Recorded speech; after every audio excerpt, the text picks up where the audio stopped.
أعوذ بالله من الشيطان الرجيم لا حول ولا قوة إلا بالله بسم الله الرحمن الرحيم mbokk yi asalaamaaleykum wa rahmatullahi gannaaw ba ñu leen nuyoo ànd ak di leen ñaanal ngëneel ñoo ngi dellu soir rek ci xeexu seytaane bi nga xam ni moom la daara ji taxawe jaan ji ngeen gis nii soxna Ami da doon togg gaz bii ngeen gis nag gaz la boo xam ne benn mbokk moo ñu ko baaxee woon ci daara ji waaye nag benn yoon la mës a tàkk explosé mooy premier jour bi ñu ko njëkkee taal dafa def vum keroog la gëj a tàkk waaw mosuñu ci togg mosuñu def dara wax dëgg yàlla amuñu chance am daal parce que amoon na ci yéene nag mais bi ma ko indee bi ma ko taalee rek dafa explosé mu mel ni dafa amoon fuite te pourtant bu bees tàq la boo xam ne maa ko génne woon ci carton benn mbokk ci daara ji moo ñu ko baaxee woon ñu di ko ñaanal yàlla incha allah mais tey ci suba dañoo mujjoon teg ko noonu rek mu doon ci teg ay bagage ak affaire yu mel noonu daal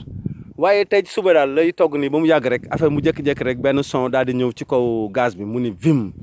bi mu ne vim cëppeelu rek mu sigg rek gis jaan ji ne ma oustaz ma ne ko mu ne ma jaan a ngi nii bi may génn man fekk dugg na ci biir kii gaz bi ngay gis réseau gaz bi ngay gis nii incha allah léegi nag bi mu ci duggee ci suba ba léegi ñoo ngi koy wër ba ñu mujjee ko génne gis ngeen bagage yi ni ñu ko génnee nii waaw gis ngeen ko suñu kii bi nii yaa ngi dégg génne nañ bagage yëpp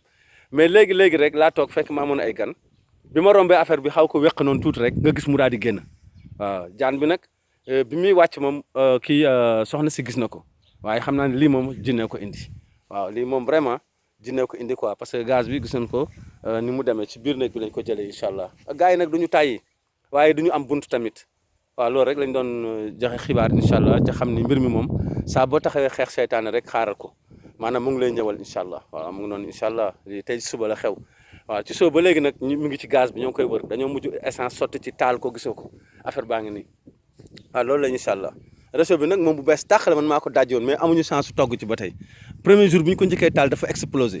mu mel ni dafa amoon fuite daal xam naa ne tijaari lay war a doon léegi nag depuis keroog ba léegi nag tàkkaatul loolu la incha allah waaw benn mbokk ñu ko baaxee woon noonu rek mais gis nga ko tey dafa jékki-jékki rek wàcc rëm ci kaw gaz bi rek mu ne ma oustaz kaay jaana ngi nii waaw gis ngeen ko nii gars yi duñu tàyyi duñu yendal seetaan daal du tekki ngembam day yolomal rek mais du tekki waaye du am bunt waaw loolu la incha allah kon ñu ngi leen di ñaanal jàmm ca xam ni xeex bi moom du jeex mukk xanaa rek macha allah adduna jeex suñu kaw parallèle rek incha allah niñ taxaw bu baax ànd ak yaqin ci li ñuy def ñoo ngi leen di baalu ak salaamaaleykum wa rahmatullah